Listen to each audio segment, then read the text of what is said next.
What's up mga kabobels? Andito tayo ngayon sa Spider Tournament kila Spider Dog Season 5. At ito, shoutout sa inyo. Siyempre, don't forget to click, like, subscribe kay Tatay Mendo tsaka sa channel ko na rin, Bobels TV. Yan. Okay, let's rock!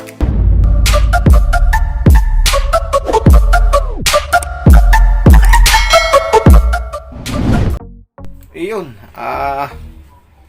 mga kagamba, dito na naman tayo. Nakabalik tayo ulit pagka-upload ng ating mga videos. So mag-unboxing tayo ng Tagalog ngayon. Pero bago yan,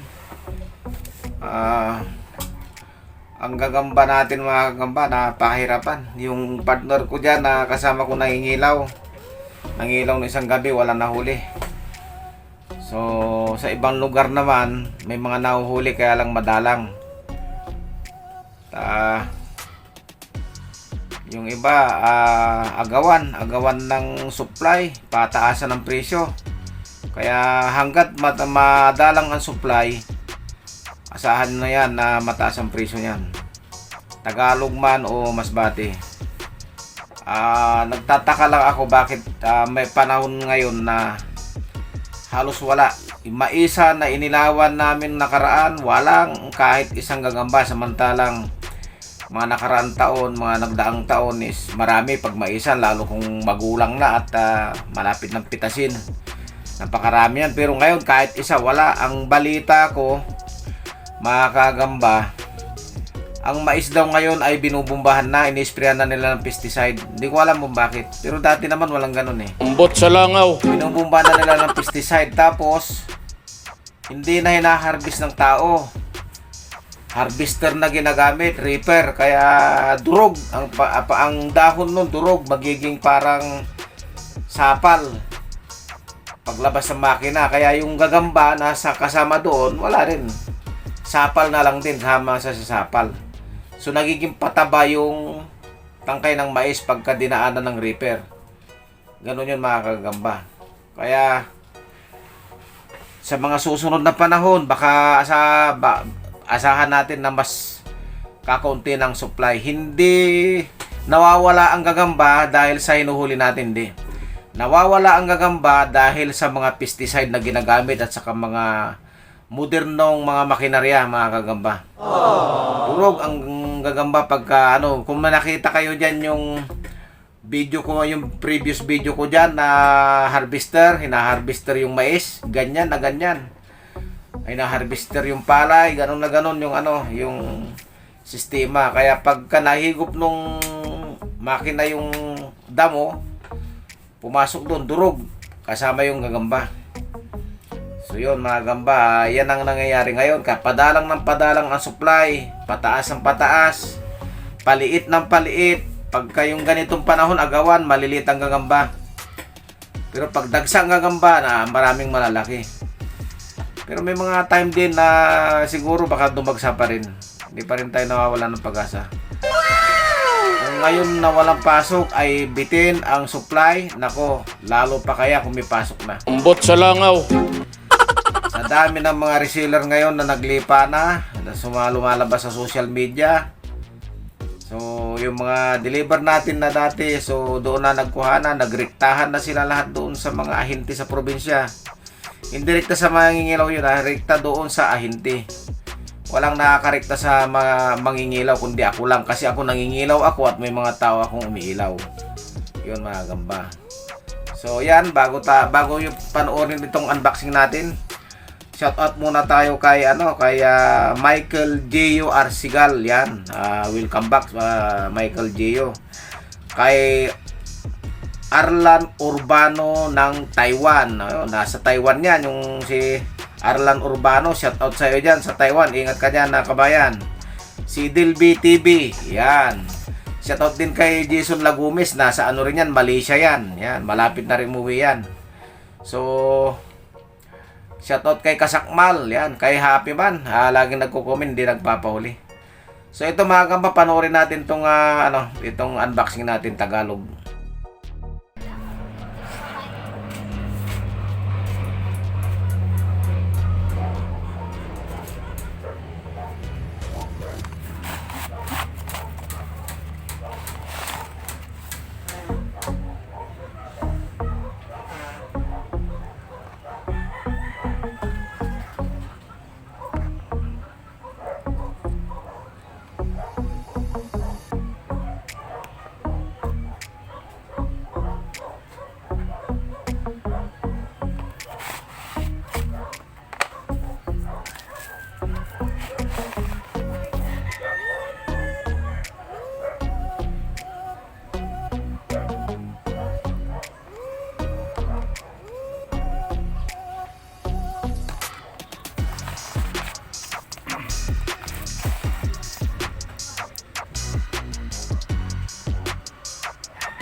So yun, napanood niyo mga kamba.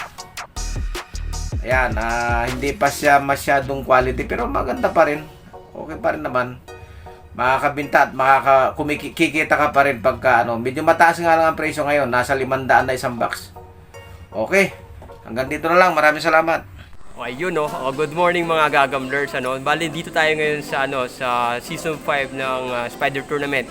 At to si Kamendo kasama ko ngayon no. At wag po natin sana kalimutan mag-subscribe kay Tatay Mendo. Tsaka paki-subscribe na rin po sana yung Gagamblers TV. And God bless and enjoy lang po sana lahat. Hi! Subscribe po kita Mindo. Like and share po. Bye!